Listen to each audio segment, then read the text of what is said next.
Hello, Acho. Let's read the question. The question says, which of the following is the weakest prostate base?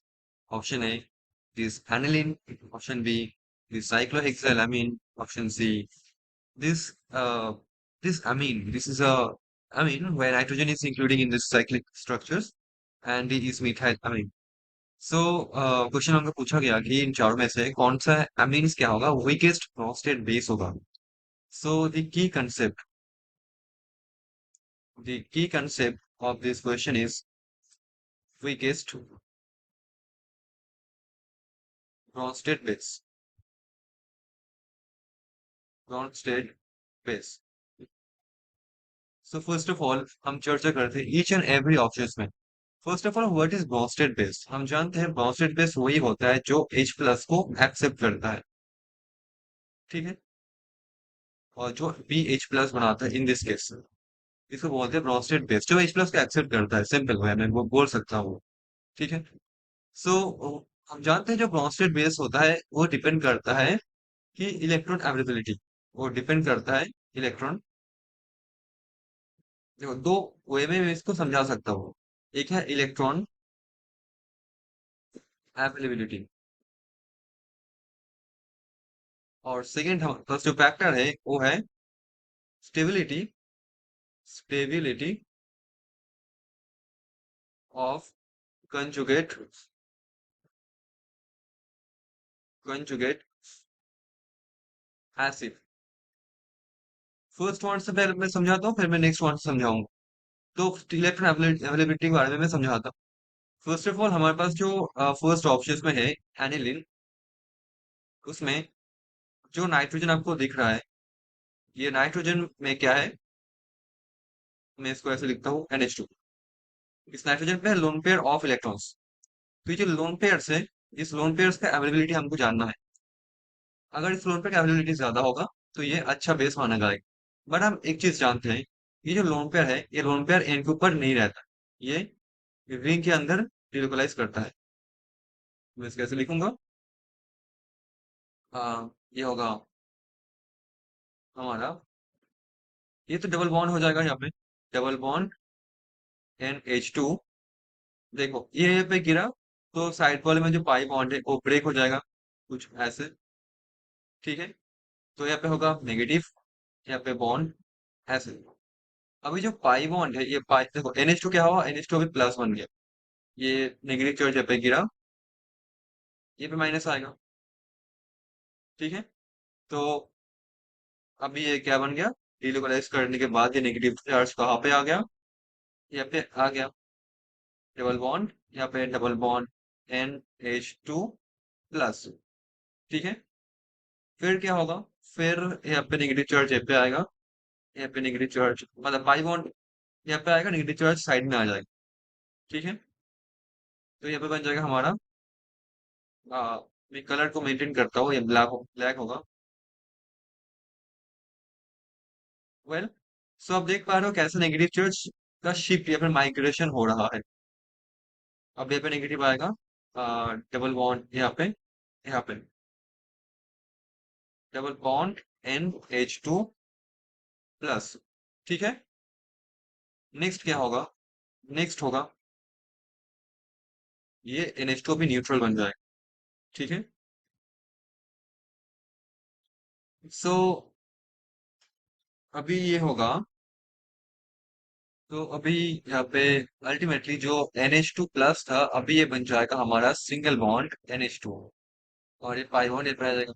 तो ऐसे nitrogen का जो जो lone pair है ये रिंग में क्या हो रहा है रिंग पे डिलोकलाइज कर सकता है. दैट इज वाई एन के ऊपर जो लोन पेयर प्रेजेंट है उसका अवेलेबिलिटी क्या हो जाएगा बहुत कम हो जाएगा. एन के ऊपर रहेगा ही नहीं. रिंग में अंदर डिलोकलाइज करेगा इसलिए. ठीक है. बट बाकी केस में देखो बाकी जो हमारे पास है. ओके इसको बोलते हैं हमारा रेजोनेंस. इसको बोलते हैं रेजोनेंस. और बोल सकते हो कि ओके मेसोमेराइजेशन बोल सकते हो. ठीक है. तो ये जो रिंग है इस रिंग जो है हमारा इसका क्या होता है इसका दो इफेक्ट होता है. जैसे कि एक होता है इंडक्टिव इफेक्ट एक होता है मेसोमेरिक इफेक्ट.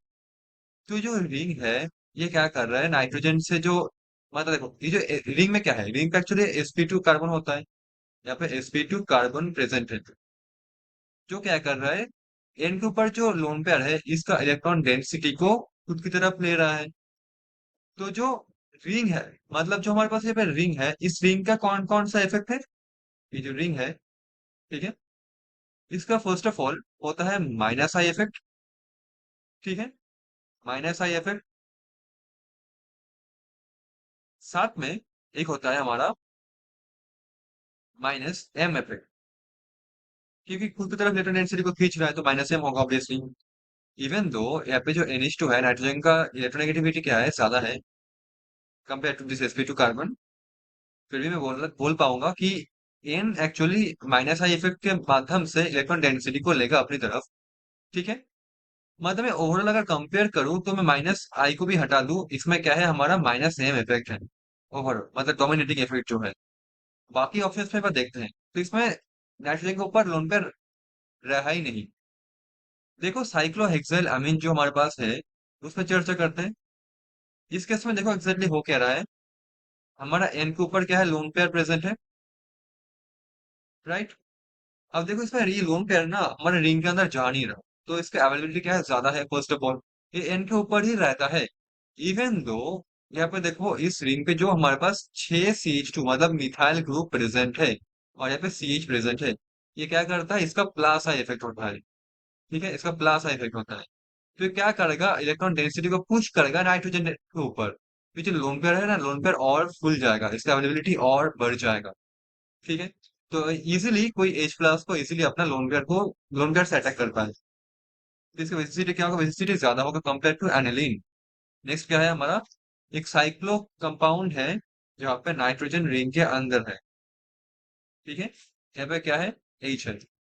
इस केस में देखो हमारे पास क्या है, देखो यहाँ पे मिथाइल ग्रुप प्रेजेंट है, यहाँ पे मिथाइल ग्रुप प्रेजेंट है, और जो अमीन है ये सेकंड डिग्री अमीन। पहले ये था प्राइमरी अमीन और ये सेकंड डिग्री अमीन, हम जानते हैं। अगर मैं अमीन के कंपेयर करूं, तो नॉर्मली सेकंड डिग्री अमीन जो होता है इसका विजिसिटी ज्यादा होता है कंपेयर टू आवर प्राइमरी। अगर मैं बात करूं तो इसका क्या होगा, इनके ऊपर जो लोन पेयर है इसका अवेलेबिलिटी क्या होगा, और ज्यादा होगा। तो ये भी इजीली H+ को ले लेगा। ठीक है, नेक्स्ट में देखो हमारे पास है मिथाइल अमीन CH3NH2। ठीक है, हम जानते हैं मिथाइल ग्रुप का क्या होता है, प्लासा इफेक्ट होता है, तो ये भी क्या करेगा, इनके ऊपर जो लोन पेयर है उससे अवेलेबिलिटी को बढ़ा देगा थ्रू इलेक्ट्रॉन डोनेशन इफेक्ट। तो तीनों के तीनों केस में देखो इलेक्ट्रॉन डोनेशन ही हो रहा है एन के ऊपर, बट हमारे पास जो एनिलीन था उसमें एन के ऊपर जो लोन पेयर था वो रिंग के अंदर चला गया। ठीक है, तो इसके से बोल सकते हो कि रिंग इसको डोनेट नहीं कर पा रहा, उल्टा खींच रहा है लोन पेयर को थ्रू थ्रू रेजोनेंस कंजुगेशन। ठीक है, इसी वजह से क्या होगा, सबसे लोएस्ट अवेलेबिलिटी कहाँ पे होगा, हमारा एनिलीन पे होगा, सबसे लोएस्ट अवेलेबिलिटी। ठीक है, तो ये था बात की हम लोग इलेक्ट्रॉन अवेलेबिलिटी के बारे में। अब बात करते हैं स्टेबिलिटी ऑफ कंजुगेट एसिड। तो अगर फर्स्ट के बारे में चर्चा करूँ तो एनिलीन होगा हमारा सबसे लोएस्ट यूजर बेस। बात करो सेकंड जो हमारा वे था, स्टेबिलिटी ऑफ कंजुगेट एसिड। अगर एनिलीन अगर हमारा एनिलीन क्या करा, एक H+ को ले लिया, तो क्या बन जाएगा, ये बन जाएगा हमारे पास एनिलीनियम कैटन NH3+। अगर हमारा साइक्लोहेक्साइल अमीन अगर हमारा साइक्लोहेक्साइल अमीन एक H+ को ले लिया, तो ये क्या बन जाएगा, ये बन जाएगा कोई same NH, let me draw it the proper way. तो ये बन जाएगा हमारा NH3+। अगर हमारा नेक्स्ट में जो था ये वाला कंपाउंड, अगर ये एक H+ को ले लिया तो ये क्या बनेगा, कैटायन बन जाएगा, दिस वन। और methyl ammonium CH3NH2, methyl ammonium, मतलब सॉरी, मिथाइल अमीन अगर H+ ले लिया तो ये क्या बनेगा, ये बनेगा CH3NH3+। तो देखो कौन सी केस में ये जो बन रहा है, इसको बोलते हैं कंजुगेट एसिड, इसको बोलते हैं कंजुगेट एसिड। ठीक है, कौन सी केस में ये ज्यादा स्टेबल है, देखो सब क्या कैटन है, तो जी जो जो केस में कैटन क्या होगा, थ्रू इलेक्ट्रॉन डोनेशन स्टेबल हो पाएगा, वही अच्छा कंजुगेट एसिड होगा, मतलब सबसे स्टेबल होगा। इस केस में देखो सारे के सारे कार्बन जो है वो है sp2 हाइब्रिडाइज्ड। तो इस केस में क्या होगा, ये NH3 जो है, नाइट्रोजन के बाद जो पॉजिटिव चार्ज है, ये स्टेबल नहीं हो पाएगा। ठीक है, ये डोनेशन अच्छा नहीं होगा, तो एन कैसे स्टेबल होगा? सेकंड केस में देखो, ये जो NH3 है, NH3 प्लस, ये स्टेबल होगा through this CH2 group and CH group. Through donation क्या होगा, ये पॉजिटिव चार्ज स्टेबल हो जाएगा, तो ये क्या होगा, स्टेबल होगा थ्रू डोनेशन, सिग्मा डोनेशन। देखो इसमें CH2 सारे CH2 है, और ये तो हमारा सेकेंडरी है, तो ये भी क्या होगा, स्टेबल होगा, ये होगा stable through different donation, sigma donation. CH3 क्या होता है, प्लस है, या फिर तो ये भी क्या करेगा, डोनेशन के माध्यम से NH3 प्लस को स्टेबल कर पाएगा वो। ठीक है, बट जो फर्स्ट केस है ना, वो है sp2। फर्स्ट इसमें क्या है, sp2 है, जो स्टेबल नहीं कर पाएगा वो। ठीक है, ये डोनेशन अच्छा नहीं होगा, राइट। सो मैं बोल पाऊंगा कि सबसे खराब कॉन्जुगेट एसिड, सबसे अनस्टेबल कॉन्जुगेट एसिड जो होगा, वो होगा एनिलीनियम कैटायन, बाकी के कंपेयर में। तो ये कंजुगेट एसिड बनना ही नहीं चाहेगा, मतलब एनिलीन जो है H प्लस का एक्सेप्ट करना ही नहीं चाहेगा इनडायरेक्टली। सो सबसे वीकेस्ट कौन सा हुआ हमारा prostate base, aniline. Option A is going to be the answer. So hope you understood it well, thank you so much.